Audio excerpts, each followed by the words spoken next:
We've called it power living. And let me just give you the list. All of this, I'm sure, is familiar to you. Maybe I can show it to you in sort of a new way with a new concept. But here's my list. It's a list you can use in your training, passing it on to someone else. And here it is. First, self-confidence. Where does self-confidence come from? And this is the best advice I can give you on that. Not neglecting, first of all, the small daily disciplines. Self-confidence really comes from feeling good about yourself. And one of the best ways to feel good about yourself is at the end of the day to know that you poured it on. You did your best. If you conducted a meeting, you did the best you could. If you made a phone call, it was the best phone call you could possibly make. If you wrote a letter, it wasn't a casual letter, it was your best letter. At the end of those kind of days, when you feel good about yourself, self-confidence starts to rise. You know that if you can have this kind of a good day, you can have another one the next day, and those days become the weeks become the months, and the month becomes a powerful year. Self-confidence comes from the lack of neglect. If you will not neglect to do the small daily disciplines, that's where self-confidence comes from. Part of good health is self-confidence. I know I'm going to be healthy. I take the Herbalife products.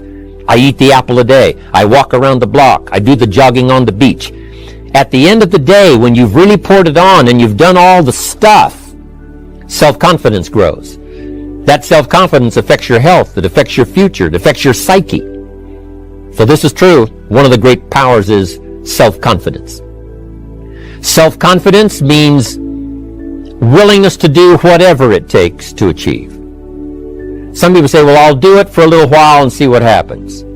You know, I'll try a couple of things. If that doesn't work, I'm out of here. And all of us know that kind of person doesn't have much of a future. But if you're willing to do whatever it takes, if I have to learn a couple of things, I will learn those things. If I got to learn 5 or 6 things, I'll learn all 6. If I have to take an extra class, I'll take an extra class. If I've got to read the books, I'll read the books. If I have to consult with people who know more than I know, I will do the necessary consulting. Whatever it takes, I will do. That starts to develop unbelievable self-confidence. Self-confidence also comes from the ability to rise above your circumstances. Here's the next one, learning the power of purpose. A person who has purpose in their life, they have something to go for, some meaning. One writer described it, for some people it becomes a magnificent obsession. And for you and I, maybe it doesn't need to be that dramatic as a magnificent obsession. But it has to be something that does something to us, something that pulls us, especially into the future. You know, there are many influences on us. One is the influence of the past. Some people are always pulled back by the past. Some people are always pulled aside by the distractions. But here's what's powerful. If you have a list of high purpose in your life, it pulls you toward the future. And the more powerful the purpose is, the stronger it pulls. And here's the other great advantage if you have purpose for the future. It pulls you through all kinds of challenges and all kinds of difficulties. If you don't have these strong purposes for the future, it's easy to get swallowed by a bad day. It's easy to be almost annihilated by a poor month. And it's easy sometimes to almost disappear beneath the waves of a year that goes backwards if you don't have something to pull you beyond that year. So if you want something to pull you through all kinds of challenges, all kinds of difficulties, and things that come at you, you got to have something on out there, beyond today, beyond next week, beyond next month, beyond this year, that pulls you into the future.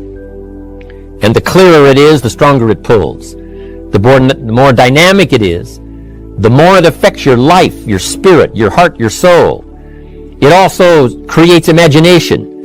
It gets your mind working on how to achieve that purpose. And if your mind will work, and if your heart works, and if your spirit works, and if you have good input, like good ideas, I'm telling you, there isn't anything you can't accomplish. So that's one of the great powers that'll make a variable of you, and that is purpose. The third on the list I had is expertise. wanting to excel in all of the skills, and settling for nothing less than an outstanding performance. If you're willing to be the best in your field, if you're willing to demand of yourself excellence in skills, to be the best that you can possibly be, in the training, do the best you possibly can. In doing a workshop, do the best you possibly can. Developing the skills of using your personality, developing the skills of language, developing the skills of influence, developing the skills of organizing. If you're willing to be an expert in all of the skills, Herbalife has the way for you to invest those skills and not only make a handsome living, not only make a lot of money, but if you would so desire and if it would be your purpose, a chance to make your fortune.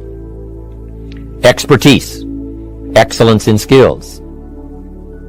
Here was the next one on my list, making a powerful contribution to you, the variable, and that is preparation. Well prepared. And preparation, of course, involves a whole lot of things. A big share of our life is preparing, getting ready. When we go to the first grade in school, we're just preparing for the second grade. After we've finished 2 grades, the 2 grades prepare us for number 3. Sometimes it seems like a long, excruciating time. And the time will just seem like it'll never come when we can finally have the performance that we really want. But it takes time to prepare. It takes time to get ready. And the decisions you make in the preparation time, those are the decisions that last for a lifetime. Preparing to have a good day. It's that preparing, maybe the night before, maybe the couple of days before the day that you're going to put everything together. The preparation for a meeting means that you've taken it serious. The preparation for doing a workshop means you're serious about the workshop. You want to make the best contribution. That kind of preparation is important. But here's preparation that's very vital, and that is to prepare yourself for success.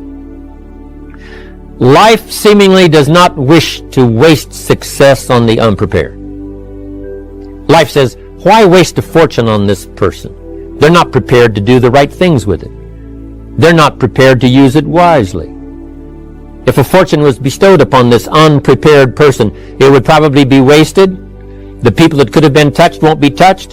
What could have been done won't be done because this fortune will have been wasted on the unprepared person.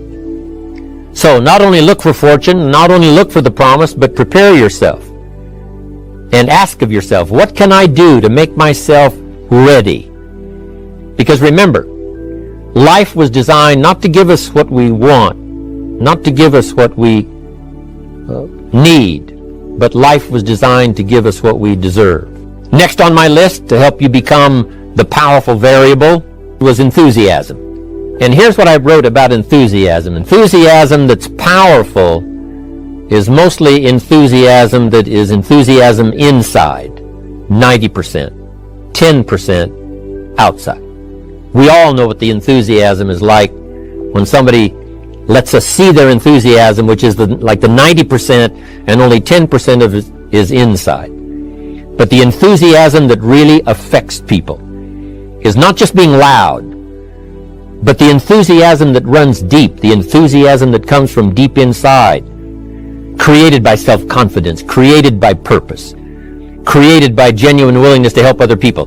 That kind of enthusiasm, knowing that you're going to get the job done, knowing you're going to affect people, knowing you're going to have testimonials flowing in from all kinds of directions. That kind of enthusiasm. A lot of it is quiet. A lot of it is unheard. And the 10% that's heard, it rings a bell. People call it genuine enthusiasm because they know that what you say in the outward display of your enthusiasm is only a small tip of the iceberg of the enthusiasm you feel inside that really motivates you to do the best job you can. Every value in life must be paid for. And those that pay are the ones that get it. It says those that give, receive. Someone says, I wish to receive, I wish to receive.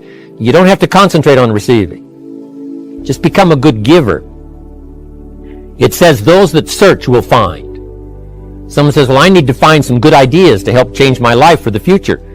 then to find good ideas, that doesn't come because you need them. It comes because you search for them. If you want good ideas, you got to go after them. You got to go to the class. You got to go to the workshop. You got to go to the training. Go to the book, right? You got to go to the journal, right? Go where good ideas are being taught. Go searching, go looking, because good ideas are not going to be wasted on those that are not seeking, searching, well prepared. So, prepare yourself to be ready for fortune when it comes, to be ready for challenge when it comes, to be ready for opportunity when it comes. Opportunity comes along and passes by the person that is not well prepared. I want to prepare myself this year for next year. Yes, I wish to be effective this year, but I'm also thinking of ways, how could I be better? How could my ideas be more powerful? How could they be sharper, more clear? How could I reach some people next year that I perhaps can't reach this year? I haven't reached deep enough into my own soul to affect some people. Some people just pass by and say, hey, what a good speech. But how could I make it stronger than that, deeper than that, more powerful than that? Now here's the next one. There's great power in self-reliance. Self-reliance means you simply look mostly to yourself. It would be nice if someone just gave you this, gave you this, gave you this. It would be nice if everyone did their job exactly as they're supposed to do it. But here's what you've got to do. Primarily rely on yourself. Primarily say, I'm the person responsible. And I will learn the necessary skills so that I can help people learn their skills. If I need lots of people to do certain things to build my organization, that is what I must have. But I've got to be the final backstop. I've got to be the final one that people can rely on. So that if this is missed and this is missed, I can catch up. I can fill the gap. I can do the job. We have to do it when we conduct meetings. We have to do it when we conduct training. We have to do it when we're in a class of just a few. What someone might have missed, we're there to fill in. Self-reliance. Primarily, we're learning to count on yourself. So that you can do this, never complain and never explain. Here's the next key power, and that's image. There's many parts to image. The image that others see you as, the image you have with other people. And it's very important how other people see you. If they don't see you as a leader, chances are they won't pay attention. If they don't see you as being in control, chances are they won't have the trust. If they don't see you as knowing where you're going, what you want to accomplish, they probably won't follow. But if people can see you, if you have the image of someone that's in charge, in control of your life, your future, your destiny, in control of the situation, if they see that, that kind of image is powerful. It helps to win the day. It attracts other people. People want to be around people that are in control, that are powerful, but they know how to use their power, influential, but they know how to use their influence. That kind of image is important. But here's a very important image, and that is your image of yourself. The way you dress, the way you talk, the way you think, your capacity for learning, all of that is an important image that you have of yourself. The image that you have that if it needs to be learned, you could learn it. If there's a book that needs to be mastered, you could master it. If there's a skill that needs to be learned, why couldn't you get busy now and learn that skill? That kind of self-image, that I am continually trying my best to be the best I can. Because one of the most important places you have to look is into the future, yes. You got to look into the past, yes. You've got to look around, yes. But one of the most important places you have to look is in the mirror. You know, how I appear to other people, that's important. But how I appear to myself is the ultimate importance. That kind of image, to where you'll develop the self-confidence, you'll develop the self-reliance. Now here's another one in my rather short list. The next word is character. Becoming a person of high values, a person of principles, a person of honesty, a person that earns respect, That kind of character.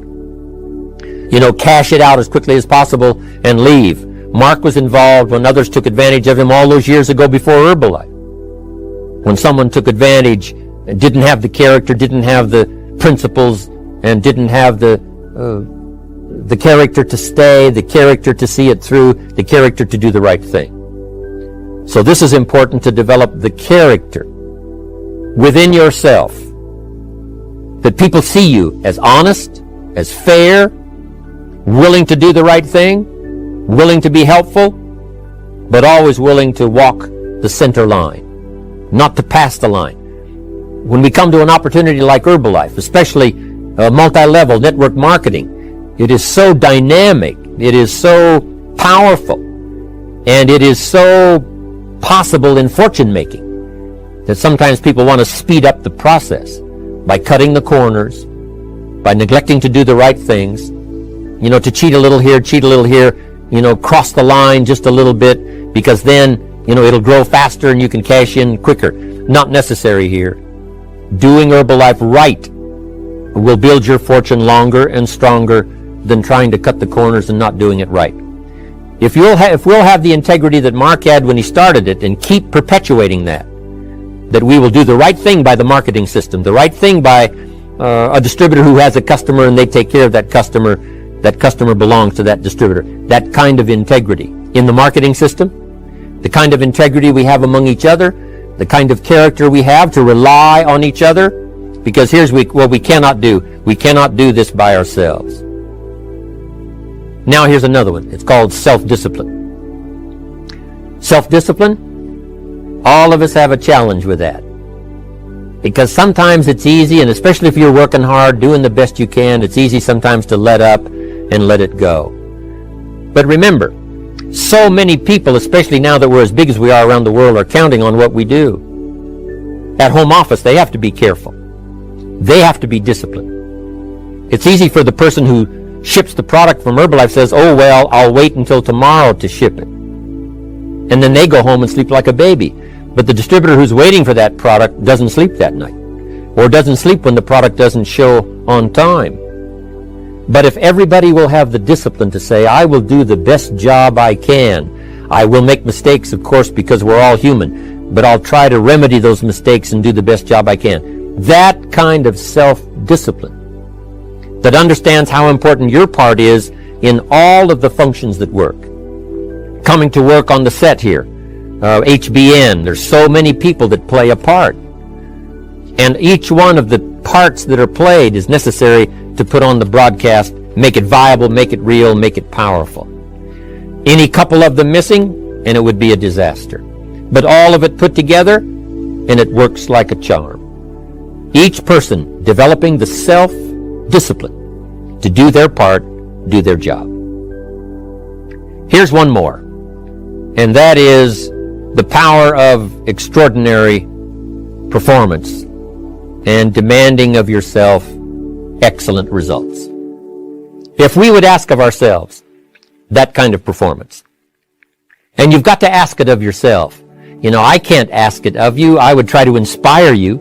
I would try my best to share with you what it might taste like, what it's like to finally make your fortune. It happened for me. But here's what you must do. You must demand it of yourself. Society does not demand that you not have a heart attack. But if you want to escape having a heart attack, you must demand it of yourself. Society doesn't demand that you take Herbalife and improve your health. You have to demand it of yourself. Society doesn't demand that you jog around the block every morning. But if you want good health, you must demand it of yourself. Society doesn't demand that you read a couple of books a week and improve your intelligence and your knowledge. That you must demand of yourself. Society does not demand that you build a financial wall around your family nothing can get through. That's not a demand of society. But you must demand it if you wish it. You must demand it of yourself. Society doesn't demand that you learn a list of 10 skills in order to ensure your own future and the future of your family. Society doesn't demand it, doesn't require it. It is not a law. But if you want the benefit, you must demand it of yourself.